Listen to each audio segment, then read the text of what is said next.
ਹਾਂਜੀ, ਪਹਿਲਾਂ ਸਤਿ ਸ਼੍ਰੀ ਅਕਾਲ ਸਾਰਿਆਂ ਨੂੰ। ਤੁਹਾਡਾ ਸਵਾਗਤ ਕਰਦੇ ਹਾਂ ਰਿਜ਼ਲਟ ਗੁਰੂ 2.0 ਚੈਨਲ। ਐਂਡ ਪਹਿਲਾਂ ਤਾਂ ਸਾਰਿਆਂ ਨੂੰ ਬਹੁਤ ਬਹੁਤ ਬਹੁਤ ਜ਼ਿਆਦਾ ਮੁਬਾਰਕਾਂ दिवाली दी। आई होप ਤੁਹਾਡੀ सारिਆਂ ਦੀ दिवाली बहुत ਵਧੀਆ बीत रही होगी। एंड बात करेंगे आज क्वेश्चन का फॉर्मेट है, तो ये बताइए इनमें से कौन सी किसकी तुलना सैनिकों से करी जाती है ना। तो इसके बारे में पता होना चाहिए, आरबीसीज की, लाल रक्त कोशिकाओं की, प्लाज्मा की, प्लेटलेट्स की या डब्ल्यूबीसीज की। पहले तो इसके बारे में देख लेते हैं कि ये होता क्या क्या है ना।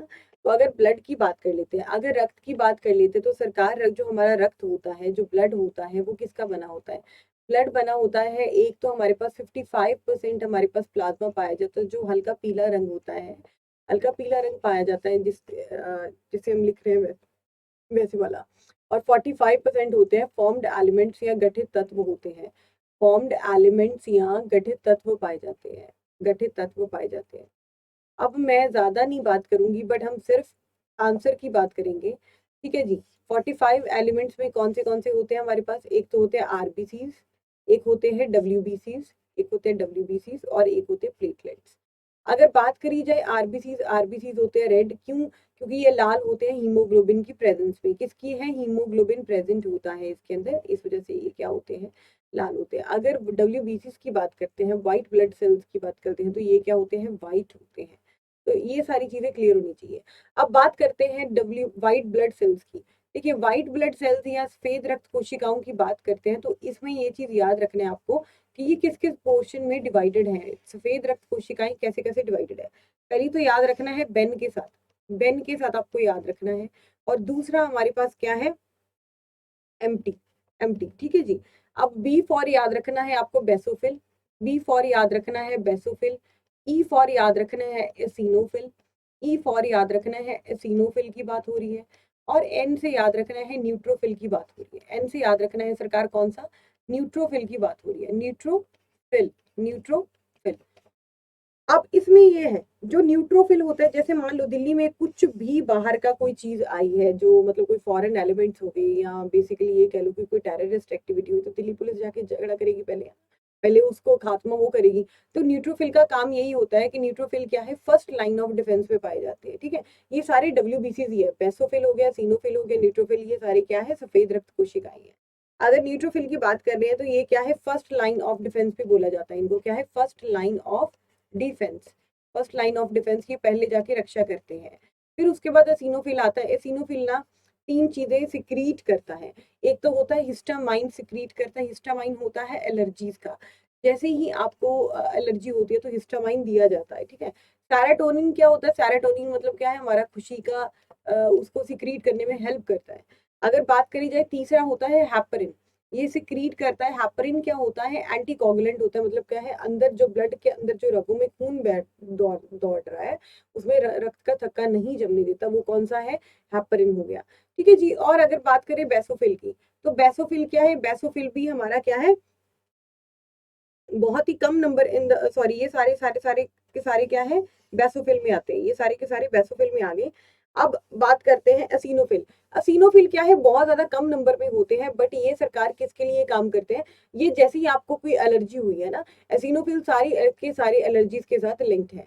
फिर उसके बाद हमारे पास आ गए मोनोसाइट्स, और हमारे पास आ गए मोनोसाइट्स और लिम्फोसाइट्स। लिम्फोसाइट्स, लिम्फोसाइट्स में हमारे पास दो आ गए, टी और बी। टी और बी दो लिम्फोसाइट्स आ गई। पहले तो ये चीज याद रखना, जब अगर किसी इंसान को एड्स होता है, तो सबसे ज्यादा कौन से इफेक्ट होते हैं? टी लिम्फोसाइट्स होते हैं इफेक्ट एड्स में। मैं यहाँ पे साइड पे एड्स भी लिख रही हूँ ताकि आपको चीजें याद रखें। अगर बात करी जाए बी लिम्फोसाइट्स की, तो ये भी हमारे पास एक उसका प्रॉब्लम है कि जो अगर कोई बाहर से कोई एंटीबॉडी आती है, तो पहले के पहले बी लिम्फोसाइट जाके झगड़ा करने बैठ जाएगा। अगर बात करते हैं मोनोसाइट्स की, अगर बात करते हैं मोनोसाइट्स की, तो इसको बोलते हैं फैगोसाइटिक। इसको क्या बोलते हैं? फैगोसाइटिक भी बोलते हैं। फैगोसाइटिक मतलब क्या है? ये भी हमारा हेल्प करता है बाहर के एलिमेंट्स के साथ। बाहर के कोई जीवाणु या कीटाणु कुछ भी आता है, तो उसके साथ वो झगड़ा करना स्टार्ट कर देता है। अब कई बार क्वेश्चन पूछा जाता है कि ये बताइए, आरबीसी बड़ी है या डब्ल्यूबीसी बड़ी है। ये क्वेश्चन बहुत बार आता है कि लाल रक्त कोशिकाएं बड़ी हैं या हमारी सफेद रक्त कोशिकाएं बड़ी हैं। तो याद रखिएगा, अगर बात आती है तो डब्ल्यूबीसी का साइज, जो डब्ल्यूबीसी का साइज होता है, वो हमेशा ही ज्यादा होता है किससे? आरबीसी के साइज से। आरबीसी के साइज से ज्यादा होता है हमेशा। ये चीज आपको याद रखनी है। ठीक है सरकार। चलो, आगे चलते हैं, इसका आंसर है सफेद रक्त कोशिकाएं। और सफेद रक्त कोशिकाओं को क्या बोलते हैं? ल्यूकोसाइट्स भी बोला जाता है। कौन सा? ल्यूकोसाइट्स बोला जाता है। व्हाइट कलरलेस होता है क्योंकि इसके अंदर हीमोग्लोबिन नहीं होता। हीमोग्लोबिन एब्सेंट होने के कारण, हीमोग्लोबिन एब्सेंट होने के कारण इसमें क्या है? सफेद रंग पाया जाता है। तो ये सफेद हो जाता है। और जितनी भी इन्फेक्शन से झगड़ा करनी होती है, जैसे आपको कोई इन्फेक्शन हुआ या कोई भी रिपोर्ट होती है, पहले आपके डब्ल्यूबीसी चेक करे जाते हैं। जैसे मान लो कि आपको बुखार हुआ है ना, तो डब्ल्यूबीसी चेक करी जाएंगे कि आपके डब्ल्यूबीसी में कोई दिक्कत तो नहीं है, आपकी संख्या तो नहीं बढ़ गई। अगर मान लो डब्ल्यूबीसी की संख्या बहुत ज्यादा बढ़ जाती है, बहुत ज्यादा बढ़ जाती है, तो याद रखिएगा आपको क्या है, वहां पे उस टाइम पे ब्लड कैंसर की रिपोर्ट आ सकती है, अगर डब्ल्यूबीसी की संख्या बहुत ही ज्यादा बढ़ जाती है। और एक क्वेश्चन पूछा जाता है स्टडी ऑफ कैंसर, ठीक है, स्टडी ऑफ कैंसर या कैंसर के अध्ययन को क्या बोला जाता है? कैंसर के अध्ययन को बोला जाता है ऑन्कोलॉजी। Oncology, oncology. ये चीज आपको क्लियर होनी चाहिए। अब आगे बात कर लेते हैं। अब इनमें से कौन सा एक है जो हमारा नेत्र विकार है, या बात करते हैं आई डिसऑर्डर की बात करते हैं, साइनस हो गया, अर्थराइटिस हो गया, या जॉन्डिस की बात करें, या मायोपिया। तो हमें पता है कि सबसे जो हमारा आई ऑर्डर कौन सा है, ये हमारा ये मायोपिया है। क्या होता है?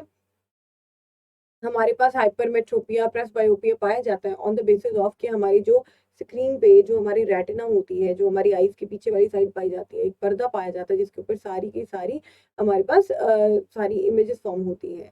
ठीक है, तो वो उसके ऊपर इमेज फॉर्म हो रही है, या उससे पहले हो रही है, या उसके बाद हो रही है, तो क्या इशू आ रहा है उसके बेसिस पे हमारी ये होती है ना। How many muscles are use to control the eye ball? ठीक है, नेत्र गोले को नियंत्रित करने के लिए कितनी मांसपेशियों का उपयोग कराया गया? 5, 4, 6, 7। ठीक है, सारे ऑप्शन ऐसे ही है, 5, 4, 6, 7। ठीक है, इसका सही आंसर है हमारे पास 6। हमारे मसल्स या मांसपेशियां हमारी आई बॉल को कंट्रोल करने में लग जाती है ना, तो 6 का याद रखना है आपको आंसर। अब इसमें ये देखिए, 6 मसल्स होते हैं जो कंट्रोल करती है आई बॉल को या नेत्र गोलक को क्या है, नियंत्रित करने के लिए 6 मांसपेशियों की जरूरत होती है। एक तो होते हैं 4 एक्टाइल मसल्स होते हैं, और हमारे पास 2 ओब्लीक मसल्स होते हैं। आप एक बार नाम याद रख लो, बस इतना बहुत है कि 6 मसल्स जो है हमारी आई बॉल को नियंत्रित या नेत्र गोलक को नियंत्रित करने के लिए यूज होता है।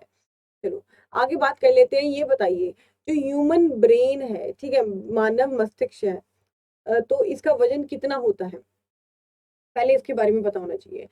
ब्रेन के बारे में जब भी बात करते हैं तो ब्रेन में एक चीज याद रखिएगा कि हमारे पास क्या है, 3 हिस्सों में डिवाइडेड है, फोर ब्रेन, मिड ब्रेन और हाइंड ब्रेन। ठीक है जी।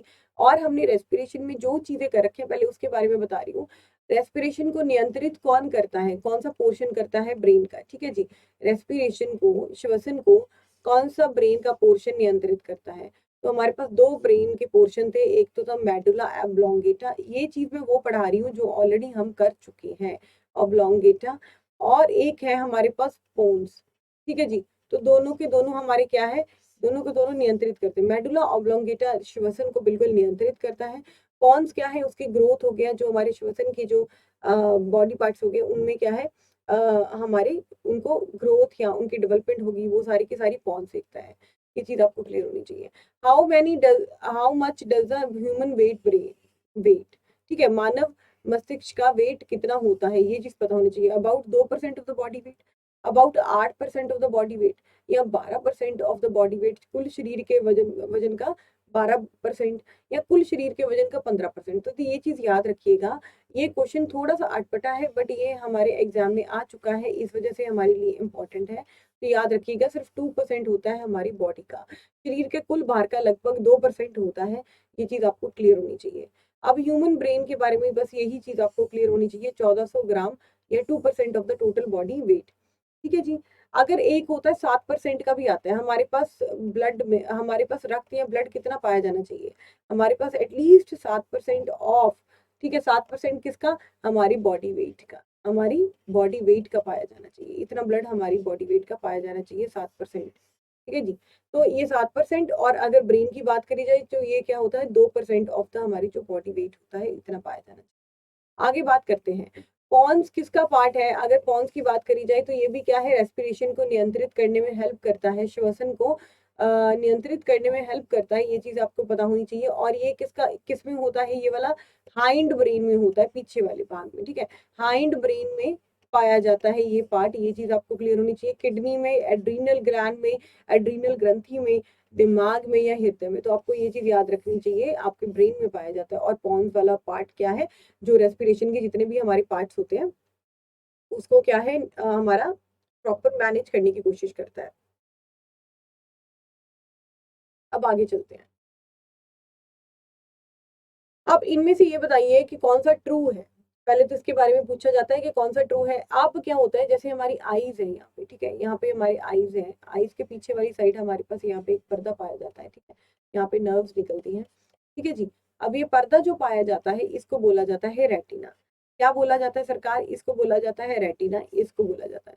रेटिना पे क्या है, प्रतिबिंब बनता है। अब प्रतिबिंब के बारे में पूछा जा रहा है कि प्रतिबिंब कैसा बनता है। प्रतिबिंब हमारा इन्वर्टेड बनता है, उल्टा बनता है, या हमारा रेटिना पे बनने वाला प्रतिबिंब वास्तविक प्रतिबिंब का दुगना होता है, दोगुना होता है, या रेटिना पे पर बनने वाला प्रतिबिंब आकृति वस्तु के समान होता है, या रेटिना पर बनने वाला प्रतिबिंब जो हमारा क्या है, सेमी सर्कल है। एक बात ध्यान से सुनिए, जो रेटिना होती है ये स्क्रीन होती है जो बिल्कुल एंड पे लगी होती है। तो उसमें क्या है, जो आप सुंदर सुंदर चीजें देखते हो अपनी लाइफ में ना, प्यारी प्यारी सुंदर सुंदर चीजें देखते हो, ठीक है, अपने बहुत सारे डियर वन लव्ड वंस को देखना स्टार्ट करते हो, तो वो क्या होता है कि जो आपकी जो इमेज बनती है रेटिना पे उस सामने वाले बंदे की, वो उल्टी बनती है, ठीक है। वो क्या है, उल्टी बनती है, इन्वर्टेड बनती है। इन्वर्टेड बनने का कारण ये होता है कि पहली तो बात ये है कि हमारी जो यहाँ पे लगे होते हैं लेंस लगे होते हैं, ठीक है, तो लेंस में जो भी आता है तो वो सारी की सारी हमारी इन्वर्टेड इमेज बनती है। एक तो ये चीज क्लियर करनी। फिर उसके बाद क्या है, ब्रेन हमारा उसको सीधा करने की कोशिश करता है कि अबे भाई क्या कर रहा है बाबा तू, ठीक है, इसको सीधा करके देखो। तो ये चीज आपको याद रखनी है, ये हमारी जो इमेज बनती है वो क्या उनसे बनती है, इन्वर्टेड बनती है। ये चीज आपको याद होनी चाहिए। ए इज द राइट आंसर, ये सत्य है। अब ये है, अब ये पूछा गया है, इनमें से ये बताइए कौन सा हाईएस्ट सोर्स है विटामिन ए का। विटामिन ए का कौन सा अच्छा स्रोत है, ये चीज के बारे में पहले तो ये चीज क्लियर करनी है कि विटामिन के बारे में डिस्कवर किसने करा था, खोज किसने करी थी, ल्यूनिन ने करी थी। खोज के बारे में बता दिया था, ल्यूनिन ने करी थी, और ये बहुत बार कर चुके हैं। टर्म किसने दिया था, ये दिया था कैसमियर फंक ने दिया था, कैसमियर फंक ने दिया था। फंक मतलब क्या है, फंकी सा नाम, विटामिन थोड़ा फंकी सा नाम लगता है ना, तो फंकी से बंदे ने दिया विटामिन का नाम, ठीक है, तो ये चीज आपको पता होनी चाहिए। अब ये क्या है, माइक्रो न्यूट्रिएंट है, मतलब क्या है, बहुत कम मात्रा में चाहिए हमें। अब दूसरी ये चीज याद रखनी है, अगर बात करी जाए, हमारे पास फैट सॉल्युबल विटामिन होते हैं, एक विटामिन होते हैं जो वसा में घुलनशील होते हैं, एक होते हैं जो हमारे पानी में घुलनशील होते हैं। फैट घुलनशील होते हैं, फैट सॉल्युबल वसा में घुलनशील, और एक होते हैं पानी में घुलनशील, एक होते हैं पानी में घुलनशील, पानी में सॉल्युबल, पानी में सॉल्युबल। अब पानी में सॉल्युबल वाले होते बी और सी, प्यारे प्यारे से, और फैट में सॉल्युबल होने वाले कीड़ा होते हैं, कीड़ा, कीड़ा याद रख लेना। फिर उसके बाद क्या है, हमारे पास एक विटामिन बी, ये सारे के सारे कहाँ स्टोर होते हैं, ये स्टोरी होते हैं यकृत में। ये कहाँ होते हैं, यकृत में स्टोर होते हैं, लिवर में होते हैं। एक विटामिन बी 12 है जो बी कॉम्प्लेक्स का पार्ट है, बट ये क्या है, यकृत में जाके स्टोर हो जाता है। अब विटामिन ए की बात कर लेते हैं। अब इसका आंसर क्या है, हमारे पास कैरेट है, गाजर खाया करो। जितनी भी हमारे पास सर्दियों में जितनी भी हमारे पास गाजरें आएंगी, बीट रूट आएंगी, ये सारे के सारे बहुत अच्छे स्रोत होते हैं विटामिन ए के, ये चीज हमें पता है। अब देखिए, जो अब हमारी जो स्क्रीन है ना, विटामिन ए को क्या बोला जाता है, रेटिनॉल, रेटिनॉल बोला जाता है। अब इसको याद कैसे रखना है, हमारी आंख के पीछे एक पर्दा पाया जाता है जिसको बोलते हैं रेटिना। इसको क्या बोलते हैं सरकार, रेटिना। और रेटिना के साथ कुछ ना कुछ इसका लिंक होगा, या कुछ ना कुछ इसका कोई कनेक्शन होगा, है ना, दूर दूर का। अब ये चीज याद रखिए, रेटिना के ऊपर रॉड कोशिकाएं पाई जाती है और कोन कोशिकाएं पाई जाती है। कोन क्यों, क्योंकि इनका जो शेप होता है कोन जैसा होता है, इनका रॉड जैसा होता है, बस ये चीज होती है। अब रॉड में एक पिगमेंट पाया जाता है जिसको बोलते हैं रेडोप्सिन। इसको क्या बोलते हैं, रेडोप्सिन। आर से रॉड याद रख लेना, आर से रेडोप्सिन पिगमेंट याद रख लेना। कोन्स में कौन सा पाया जाता है, आइडोप्सिन। आइडोप्सिन एक पिगमेंट पाया जाता है, ये चीज क्लियर होनी चाहिए। पिगमेंट भी क्लियर हो गया। फिर उसके बाद क्या है, आर से रॉड, आर से रेडोप्सिन, और आर से रात। मतलब क्या है, अगर मान लो विटामिन ए की कमी आ गई तो आपको रात में चीजें सही ढंग से नहीं दिखाई देंगी, धुंधली दिखाई देंगी, जिसको बोलते हैं नाइट ब्लाइंडनेस या रतौंधी का रोग। इसको क्या बोलते हैं, नाइट ब्लाइंडनेस या रतौंधी का रोग बोला जाता है। और ये किसकी कमी के कारण होता है, ये विटामिन ए की कमी के कारण होता है। इस वजह से मैंने यहाँ पे ये चीज लिख दी। अगर बात करी जाए कॉन्स की, तो कॉन्स में अगर कोई दिक्कत आ जाती है तो कलर ब्लाइंडनेस की दिक्कत आ जाती है। और कलर ब्लाइंडनेस हमारा क्या है, हेरिडिटी रोग होता है, मतलब क्या है, आप पेरेंट से ग्रहण करते हो, एक्चुअल में ये चीज़ नहीं होती, ठीक है जी। अब उसके बाद क्या है, दूसरा रोग, अब पहला रोग तो हमारा नाइट ब्लाइंडनेस हो गया। नाइट ब्लाइंडनेस मतलब क्या है, रतौंधी का रोग हो गया, ये चीज़ पता चल गई हमें विटामिन ए की कमी के कारण। अब दूसरा है ज़ेरोथैल्मिया। ज़ेरोथैल्मिया एक रोग होता है, पी साइलेंट है। ज़ेरोथैल्मिया को ड्राई आईज़ भी कहा जाता है। ड्राई आईज़ का मतलब ये है कि जब हमारी आँखों में नमी, जो ह्यूमिडिटी होनी चाहिए, वो अगर खत्म हो जाती है या लैक्रिमल ग्लैंड किसी भी कारण वो ढंग से परफ़ॉर्म नहीं कर रहे, तो उस वजह से क्या होता है, आईज़ में ड्राई आईज़ आने लग जाती है। तो ये वाला रोग बहुत ज़्यादा बार पूछा गया है। नाइट ब्लाइंडनेस तो नॉर्मल सबको पता चल गया है ना। तीसरा रोग होता है केराटोमलेशिया। आजकल क्या है, जो नॉर्मल बच्चे पैदा हो रहे हैं, ठीक है, वो अपनी ध्यान नहीं रख रहे सेहत का, और केराटोमलेशिया आजकल बहुत फेमस हो रहा है, ठीक है। अगर आप नॉर्मल भी देखोगे, आप अपने आस-पास में जिनके चश्मे लगे हुए हैं, ठीक है, केराटोकॉर्निया भी बोला जाता है कई बार इस डिज़ीज़ को, ठीक है। केराटोमलेशिया में क्या होता है, जो हमारी कॉर्निया होती है फ्रंट वाली साइड, ठीक है, कॉर्निया होती है फ्रंट वाली साइड, एक जो हमारा पर्दा लगा होता है, ये क्या है, ये बिल्कुल ही थिन होना स्टार्ट हो जाता है। पतला होना, ये पतला होना स्टार्ट हो जाता है। पतला होने का मतलब ये है कि वहाँ पे क्या है, बंदा अंधे होने के चांसेस बढ़ जाते हैं उसके। तो ये वाले डिज़ीज़ आपको ये चीज़ याद रखनी है, ठीक है जी। अब उसके बाद चलते हैं नेक्स्ट स्लाइड पे। अब विटामिन ए किसके साथ रिलेटेड है, कोबालामाइन या रेटिनॉल, एस्कॉर्बिक एसिड या अमाइनो एसिड्स। अमाइनो एसिड्स किसमें पाए जाते हैं, प्रोटीन में पाए जाते हैं। किसमें पाए जाते हैं सरकार, प्रोटीन में। एस्कॉर्बिक एसिड की बात करी जाए, एस्कॉर्बिक एसिड का मतलब ये है कि आप विटामिन सी की बात करते हो, और विटामिन सी वही है जो ब्लीडिंग ऑफ गम्स के लिए यूज होता है, जो हमारे जो मसूड़ों में अगर ब्लड निकले है ना, तो विटामिन सी लेना चाहिए। एंटीऑक्सीडेंट का भी यही काम करता है। और दूसरा क्या है, ये हीट सेंसिटिव भी है। अगर इसकी कमी आ जाए तो इसको स्कर्वी रोग हो जाता है, ये चीज़ हमें क्लियर हो गई। अगर बात करी जाए विटामिन ए किसके साथ रिलेटेड है, इसका रासायनिक नाम है रेटिनॉल, विटामिन ए का, जिसके बारे में हमने पिछले क्वेश्चन में पूरा डिटेल डिस्कशन करती है विटामिन ए के बारे में। फिर उसके बाद क्या है, ये सारी चीज़ें हमने कर ली। अब नाइट ब्लाइंडनेस रतौंधी का रोग किसकी कमी के कारण होता है, vitamin A, vitamin B, vitamin C, vitamin D, ठीक है जी। अब यहाँ पे ध्यान से देखिए, विटामिन ए को क्या बोलते हैं, रेटिनॉल बोलते हैं, और विटामिन बी को क्या है, थायामाइन बोलते हैं, थायामाइन बोलते हैं। अब दूसरी बात क्या है, हमारे पास विटामिन सी को एस्कॉर्बिक एसिड बोला जाता है, एस्कॉर्बिक एसिड बोला जाता है। अब उसके बाद क्या है, विटामिन डी को क्या है, कैल्सीफेरॉल बोला जाता है। कैल्सीफेरॉल पाया जाता है, कहा जाता है, क्यों, क्योंकि ये कैल्शियम का एब्जॉर्प्शन करने में मदद करता है। ये किसको एब्जॉर्प्शन करने में मदद करता है। और vitamin D as a hormone का काम भी करता है, हार्मोन का काम भी काम करता है, ठीक है जी। और यहाँ पे हमारा सही आंसर क्या है, हमारा विटामिन ए। आगे बढ़ते हैं। अब इनमें से ये बताइए, कौन से विटामिन की डेफिशिएंसी के कारण स्कर्वी रोग पाया जाता है? Vitamin A, vitamin B, vitamin K और विटामिन सी। अब यहाँ पे क्या है, यहाँ पे इसका नाम है रेटिनॉल, इसका नाम क्या है, रासायनिक नाम रेटिनॉल, इसका क्या है, थायामाइन, नॉर्मल हम जनरल नेम ले रहे हैं थायामाइन, ठीक है जी। और विटामिन के को क्या बोलते हैं, फाइलोक्विनोन बोलते हैं, फाइलोक्विनोन बोलते हैं। अब विटामिन सी को क्या बोलते हैं, एस्कॉर्बिक एसिड बोलते हैं, एस्कॉर्बिक एसिड बोलते हैं। और इसमें सही आंसर हमारा क्या है, विटामिन सी है। Vitamin C is the right answer.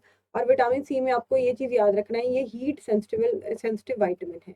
ये मतलब क्या है, हल्का सा तापमान बढ़ा और ये विटामिन क्या हो गया, नष्ट हो गया। ये क्या है, नष्ट हो गया, ये चीज आपको क्लियर होनी चाहिए, ये नष्ट हो गया वहीं के वहीं। अब ये चीज क्लियर होगी, विटामिन सी के साथ एस्कॉर्बिक एसिड बोला जाता है, हीट सेंसिटिव विटामिन होता है। दूसरा क्या है, ये एंटीऑक्सीडेंट का काम करता है, एंटीऑक्सीडेंट का काम भी यही करता है।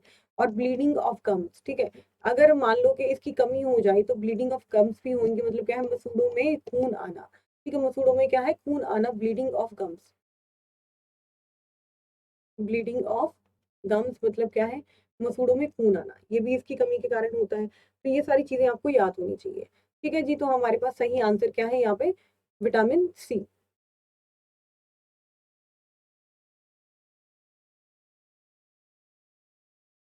अब ये बताइए, अब इन्होंने दूसरी तरीके से पूछ लिया, इनमें से कौन सा क्या है डेफिशिएंसी तो विटामिन सी के कारण पाया जाता है, ठीक है, कौन सी रोग पाया जाता है, स्कर्वी हो गया, किडनी फेलियर हो गया, या गठिया की बात करते हैं, रेस्पिरेटरी या श्वसन संबंधी रोग। तो यहाँ पे ये चीज याद रखिएगा, स्कर्वी रोग हमारा किसके होता है, deficiency of the vitamin C के कारण।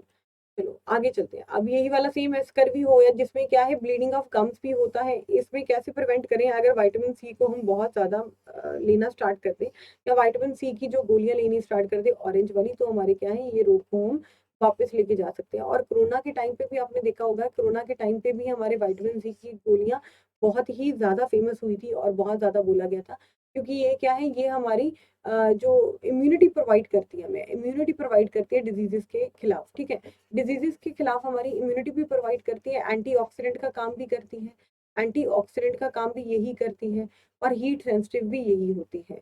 हीट सेंसिटिव मतलब क्या है, सिट्रस फ्रूट्स में पाई जाती है, सिट्रस फ्रूट्स में पाई जाती है। और एक चीज, ये चीज याद रखना है, ये क्या है, हीट सेंसिटिव विटामिन है। हीट सेंसिटिव मतलब क्या है, हल्का सा तापमान बढ़ा और ये क्या है, नष्ट हो जाएगी, हीट सेंसिटिव विटामिन। चलो जी, आगे चलते हैं। अब सिट्रस फ्रूट में कौन सा रिच सोर्स होता है, विटामिन सी का रिच सोर्स होता है। अब इनमें से कौन सा है कि जो फैट सॉल्युबल नहीं है, इनमें से कौन सा है जो फैट सॉल्युबल नहीं है। मैंने आपको बताया था, विटामिन्स को अगर हम दो हिस्सों में डिवाइड करना पसंद करें, विटामिन्स को दो हिस्सों में डिवाइड करना पसंद करें, तो हमारे पास क्या है, दो है। एक तो फैट सॉल्युबल होते हैं, एक होते हैं फैट सॉल्युबल या वसा में घुलनशील होते हैं, और एक होते हैं हमारे पास क्या है, पानी में घुलनशील, पानी में घुलनशील, पानी में सॉल्युबल। अब जो फैट सॉल्युबल होते हैं, मैंने आपको एक ट्रिक के साथ करवाया था, इसको क्या करोगे आप, कीड़ा के नाम से याद रखोगे, कीड़ा, कीड़ा। Okay ji. एंड पानी में जो घुलनशील होते हैं, पानी में जो घुलनशील होते हैं वे बी और सी होते हैं। मतलब क्या है, ये यूरिन के रास्ते से बाहर निकल जाएंगे, ये बॉडी में स्टोर नहीं होंगे, ये क्या है, हमारे शरीर में क्या है, स्टोर नहीं होंगे, बॉडी में स्टोर नहीं होंगे, ये चीज याद रखना है, नहीं होंगे। अब जो कीड़ा वाले हैं, ये सारे के सारे कहाँ होंगे, यकृत में जाके स्टोर होंगे, यकृत या लिवर में जाके स्टोर हो जाएंगे, यकृत या लिवर में जाके स्टोर होंगे ये सारे के सारे। तो ये चीज आपको याद रखना है। विटामिन के है, ये भी हमारा, ये क्या है, फैट सॉल्युबल है, ये फैट सॉल्युबल है, ठीक है, वसा में घुलनशील है। अब विटामिन ए की बात करेंगे, ये भी फैट सॉल्युबल है, ये भी वसा में घुलनशील है। विटामिन डी की बात करते हैं तो ये भी फैट सॉल्युबल है, ये फैट सॉल्युबल है, वसा में घुलनशील है। विटामिन सी की बात करते हैं, ये पानी में घुलनशील है, मतलब क्या है, वाटर सॉल्युबल है। तो ये यूरिन के रास्ते या मूत्र के रास्ते से बाहर निकल जाएंगे, तो हमारा सही आंसर क्या है, विटामिन सी, विटामिन सी। अब इनमें से पूछा गया कौन सा ऐसा विटामिन है जो ब्लड क्लॉटिंग के लिए बहुत महत्वपूर्ण है, बहुत ज्यादा इंपॉर्टेंट है। विटामिन के हो गया, विटामिन डी हो गया, विटामिन ए हो गया या विटामिन ई हो गया। पहले तो ये चीज याद रखिएगा, विटामिन के को क्या बोलते हैं, फाइलोक्यूनॉन बोलते हैं, फाइलोक्यूनॉन, क्यूनॉन इसका रासायनिक नाम है। विटामिन डी को क्या बोलते हैं, कैल्सीफेरॉल, इसको क्या बोलते हैं, कैल्सीफेरॉल। विटामिन ए को रेटिनॉल बोलते हैं, इसके बारे में डिटेल डिस्कशन कर चुके हैं। विटामिन ई को टोकोफेरॉल बोलते हैं, टोकोफेरॉल बोलते हैं, टोकोफेरॉल। अगर बात करी जाए विटामिन के की, विटामिन के की पहली बात तो ये है, ये चीज याद रखना, विटामिन ए के कहाँ बनता है, विटामिन के हमारा बनता है हमारी बड़ी अंतरियों में, ठीक है, कोलोन में जाके फॉर्म होता है, फॉर्म इन बड़ी अंतरियां, formed in large intestine, large intestine, ठीक है। और कौन बनाता है इसको, सिंथेसाइज कौन करता है, ई कोली बैक्टीरिया, कौन सा, ई कोली बैक्टीरिया इसको सिंथेसाइज करता है, ये चीज याद रखना है। अब इसको को एंजाइम भी बोला जाता है, इसको क्या बोला जाता है, को एंजाइम मतलब क्या है, ये एंजाइम की हेल्प करेगा, ये एंजाइम की हेल्प करेगा। अगर मान लो विटामिन के की हमें दिक्कत हो जाती है या कमी आ जाती है, तो याद रखिएगा, हमें साथ के साथ ही क्या हो जाएगा, हमें ब्लड क्लॉटिंग में दिक्कत आने लग जाएगी, रक्त का थक्का जमने में दिक्कत आ जाएगी, ब्लड क्लॉटिंग में दिक्कत आएगी, में प्रॉब्लम। तो हमारा सही आंसर क्या है, विटामिन के की बात हो रही है।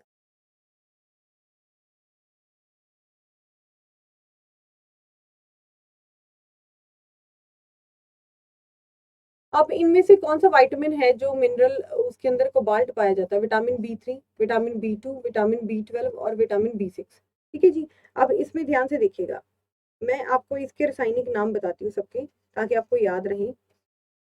देखिए, अगर मान लो मैं बी 1 की बात करती हूँ, अगर मैं बात करती हूँ बी 1 की, बी 1 को क्या बोला जाता है, बी 1 को बोला जाता है थायामाइन, बी 1 को क्या बोला जाता है, थायामाइन, ठीक है जी। और इसके अंदर नाइट्रोजन और सल्फर दोनों पाए जाते हैं, नाइट्रोजन और सल्फर दोनों होते हैं, नाइट्रोजन और सल्फर दोनों होते हैं। ये क्वेश्चन बहुत बार एग्जाम में आया।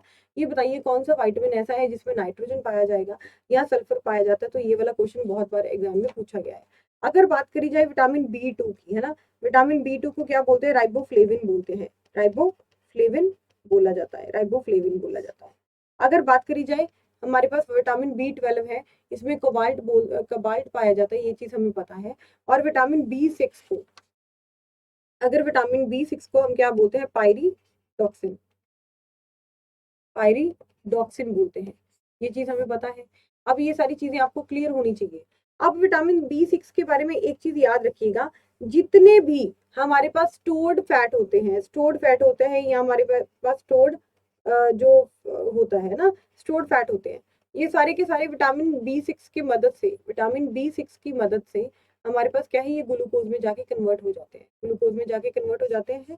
ये चीज याद रखनी है। अब जो विटामिन B6 होता है, ये सबसे ज्यादा डिक्रीज किस में करता है, ये सबसे ज्यादा डिक्रीज करता है किसमें, टीबी पेशेंट्स में डिक्रीज करता है, टीबी पेशेंट्स में, टीबी पेशेंट्स जो होते हैं उनमें ये डिक्रीज होता है। इस वजह से टीबी पेशेंट्स को स्पेशली स्पेशली हमारे पास विटामिन B6 की गोलियां दी जाती हैं। एक तो ये चीज क्लियर करनी। या मान लो कि हमारे पास बहुत सारे ऐसे लोग होते हैं कि जो बहुत एक्सेसिव अल्कोहल पीने लगे या बहुत ज्यादा नशा करने लगे, तो उसकी केसेस में भी ये चीज पाई जाती है। अगर बात करी जाए विटामिन B12 की, तो विटामिन B12 हमारा यहाँ पे सही आंसर है विटामिन B12। विटामिन B12 के साथ दो दो चीजें याद रखनी है विटामिन B12 के साथ, ठीक है। साइनो को बाला माइन बोलते हैं इसको, ठीक है जी, ये चीज आपको याद रखना है, क्यों कोबाल्ट इसमें पाया जाता है।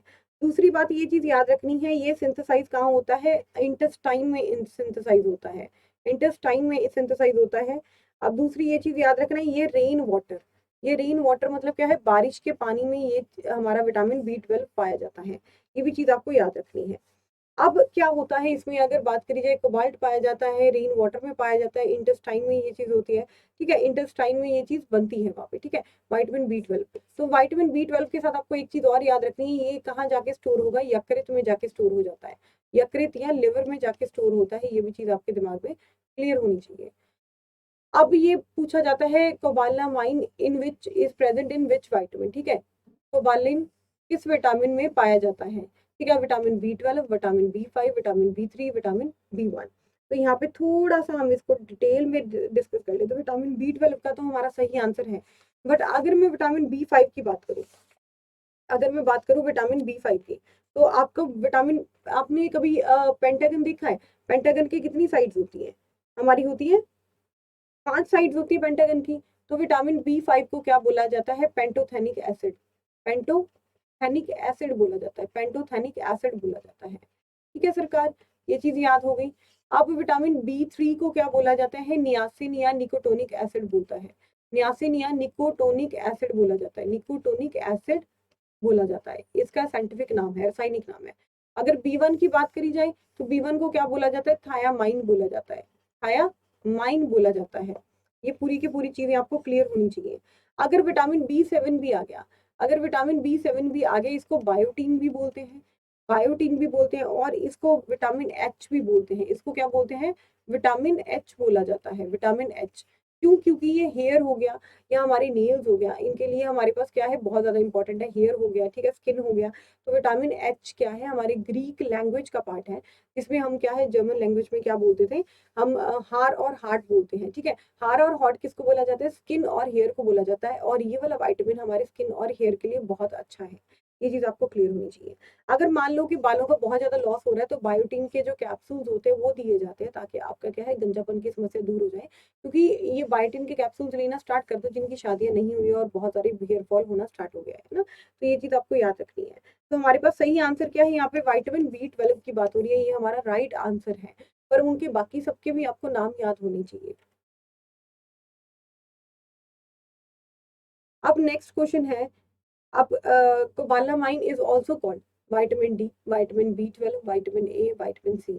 अगर विटामिन D की बात करते हैं, विटामिन D में तो हमें बहुत अच्छे से पता है हमारे पास क्या होता है विटामिन D में, विटामिन D में तो बहुत अच्छे से पता है हमारे पास, इसको क्या बोलते हैं, कैल्सीफेरॉल बोलते हैं, इसको क्या बोलते हैं सरकार, कैल्सीफेरॉल बोलते हैं, कैल्सीफेरॉल। विटामिन B12 को क्या बोलते हैं, कोबालामाइन बोलते हैं। अगर विटामिन A की बात करते हैं, इसको क्या बोलते हैं, रेटिनॉल बोलते हैं। विटामिन C को क्या बोलते हैं, एस्कॉर्बिक एसिड बोला जाता है, एस्कॉर्बिक एसिड बोला जाता है। ये चीज हमें क्लियर है। तो हमारे पास क्या सही आंसर हो गया, विटामिन B12 की बात हो रही है। नियासिन की बात करते हैं, तो niacin is a form of vitamin B3, B5, B4, B1 and B2। तो नियासिन की बात कर लेते हैं यहाँ पे ध्यान से। अब नियासिन को क्या होता है, एक तरह का ये क्या करता है, इसको नियासिन बोला जाता है, विटामिन बी3 को, या निकोटोनिक एसिड बोला जाता है, निको एसिड, ठीक है। अब ये क्या करेगा, ये हमारा काम करेगा किसको लोअर करने के लिए, कोलेस्ट्रॉल को लो करने के लिए काम करेगा, कोलेस्ट्रॉल को लो करने के लिए काम करेगा, ये चीज याद रखना है, ठीक है। अगर ये चीज पाई जाती है, और कोलेस्ट्रॉल क्या है हमारे पास, एक तो होता है एचडीएल और एक होता है एलडीएल, ठीक है। हाई डेंसिटी लिपोप्रोटीन और लो डेंसिटी लिपोप्रोटीन होता है। क्या होता है, high density lipoprotein, high density lipoprotein, lipoprotein, और एक है हमारे पास low density lipoprotein, low density lipoprotein. और लो डेंसिटी वाला क्या है हमारे पास, ये हमारा बैड कोलेस्ट्रॉल होता है। ये कौन सा होता है, बैड कोलेस्ट्रॉल, जो बढ़ना नहीं चाहिए, ठीक है। और ये क्या होता है, एचडीएल क्या होता है, मतलब हमारा गुड कोलेस्ट्रॉल होता है। ये कौन सा होता है, गुड कोलेस्ट्रॉल होता है। अब एक क्वेश्चन और आता है, ये क्वेश्चन आता है कि प्लेग्रा का रोग किसकी कमी के कारण पाया जाता है। अगर मान लो विटामिन बी3 की कमी हो गई, अगर मान लो विटामिन बी3 की कमी होगी, तो आप याद रखिएगा प्लेग्रा रोग पाया जाता है, जिसमें 3D सिम्टम्स होते हैं। 3D सिम्टम होते हैं, मतलब पहला डी, डायरिया। डायरिया मतलब क्या है, दस्त लगना, ठीक है। अगर मान लो हमने विटामिन बी3 की कमी बहुत लंबे समय तक चल रही है, तो हमारे पास क्या होगा, डायरिया का रोग हो जाएगा। पहला डी ये हो गया। दूसरा डी हो गया हमारे पास डिमेंशिया। डिमेंशिया, डिमेंशिया का मतलब क्या है, गजनी मूवी में देखा है ना, उस इंसान को जल्दी जल्दी चीजें भूल जाती थी, है ना, तो वो क्या है, डिमेंशिया का रोग। और 3D क्या है, डर्माटाइटिस, डर्माटाइटिस। डर्माटाइटिस मतलब क्या है, हमारी स्किन में इन्फेक्शन होना, उसको क्या बोलते हैं, डर्माटाइटिस। अगर मान लो हमने फिर भी ध्यान नहीं दिया, 4th D का मतलब होता है डेथ होना इंसान की, ठीक है। 4th D का मतलब क्या है, डेथ होना इंसान की। तो आपको ये चीज याद रखना है, ये वाला क्वेश्चन भी पूछा जाता है, ये पूरा का पूरा एग्रीगेट है जो हमारा विटामिन बी3 के ऊपर पूछा जाता है। विटामिन बी3 का रासायनिक नाम क्या है, ठीक है, और ये काम क्या करता है, कोलेस्ट्रॉल को लो करने में मदद करता है। अगर इसकी कमी हो जाए तो प्लेग्रा रोग पाया जाता है, जिसको क्या है, 3D के नाम से भी जाना जाता है, डायरिया, डिमेंशिया, डर्माटाइटिस और डेथ, ठीक है। विटामिन बी2 की बात कर लेते हैं। विटामिन बी2 की कमी के कारण क्या होता है, विटामिन बी2, ध्यान से देखिए, vitamin B two, vitamin B two को क्या बोलते हैं, राइबोफ्लेविन बोलते हैं। क्या बोलते हैं, रासायनिक नाम राइबोफ्लेविन बोलते हैं। और जितने भी हमारे मुंह के रिलेटेड, जो हमारे साइड पे, जैसे मान लो बहुत सारा फट जाता है, यहाँ पे होंठ फट जाते हैं, ठीक है, यहाँ पे साइड पे, है ना, तो ये वाला, या वो अपने हमारे मुंह के अंदर छाले हो जाते हैं, ठीक है, तब हो गया। या हमारी और भी बहुत सारी जो प्रॉब्लम्स हमारे मुंह के साथ रिलेटेड होती है, वो सारी की सारी क्या है, विटामिन बी टू का पार्ट है। जैसे मान लो जीभ के ऊपर क्या है, सूजन होगी, उसको क्या बोलते हैं, ग्लॉसिटिस, ठीक है, ये चीज बोलते हैं। अब चिलियोसिस भी होता है। चिलियोसिस का मतलब ये है कि हमारे जो होंठ के आसपास ड्राइनेस आना, हमारे होंठ के आसपास ड्राइनेस आना, या अल्सर्स हो जाना मुंह में, तो ये सारे के सारे किसकी कमी के कारण होते हैं, विटामिन बी टू की कमी के कारण होते हैं। किसकी कमी के कारण होता है, विटामिन बी टू की कमी के कारण होता है। तो ये सारी चीजें आपको क्लियर होनी चाहिए। अब इनमें से कौन सा विटामिन हमारा क्या है, कॉमन कोल्ड में ट्रीटमेंट में करा जाता है उपयोग, ठीक है। सामान्य सर्दी के उपचार में किस विटामिन का उपयोग किया जाता है, vitamin D, vitamin A, vitamin C, vitamin B. तो याद रखिएगा, जो हमारा विटामिन सी है, इसको क्या बोलते हैं, एंटीऑक्सीडेंट भी बोलते हैं। और ये क्या करता है, जैसे मान लो ब्लीडिंग ऑफ गम्स में, ये अगर इसकी कमी हो जाए, ठीक है, तो हमारे मसूड़ों में क्या है, खून बहना स्टार्ट हो जाता है, स्कर्वी रोग पाया जाता है इसकी कमी के कारण। और ये क्या है, कॉमन कोल्ड को ट्रीट करने के लिए विटामिन सी दिया जाता है। तभी तो हमारे घर वाले कहते हैं ना कि ऑरेंज खाओ, नींबू खाया करो, विटामिन सी क्यों कहते हैं, इसी वजह से कहते हैं, क्योंकि ये क्या है, हमारे पास रोग के साथ जो लड़ने की क्षमता प्रदान करता है हमें। तो ये थे हमारे सारे क्वेश्चंस जो बहुत ही ज्यादा इंपॉर्टेंट थे, और आई होप कि आपको सेशन अच्छा लगा होगा। हमने डिटेल डिस्कशन कर लिया है सारे क्वेश्चंस का, और आपकी दिवाली अच्छी बीत रही होगी। एंड प्लीज बी सेफ, और अपना बहुत बहुत ज्यादा ध्यान रखिएगा। एंड मेरी ओर से आपके घर वालों को और आपको हैप्पी दिवाली की बहुत बहुत बहुत शुभकामनाएं। एंड अपना बहुत सारा ध्यान रखिएगा, अपना अपने आसपास का ध्यान रखिएगा। एंड पढ़ना जरूर, ऐसा ना हो कि हाँ जी आप 2-3 दिन अपना ऑफ ले लीजिए, उसके बाद चौथे दिन आपका पढ़ने का मन नहीं करा, है ना, तो ऐसा मत करिएगा। और जिन्होंने टेलीग्राम नहीं चैनल ज्वाइन करा, तो प्लीज टेलीग्राम चैनल ज्वाइन कर लीजिएगा, that is very very very very important. जितने भी आपको अपडेट्स हो गए, क्लास के नोटिफिकेशन हो गए, वो सारे के सारे आपको कहाँ मिलेंगे, टेलीग्राम चैनल पे। टेक केयर जी, सत श्री अकाल साਰਿਆਂ ਨੂੰ। एंड बहुत बहुत ज़्यादा मुबारक ਤੁਹਾਨੂੰ दिवाली।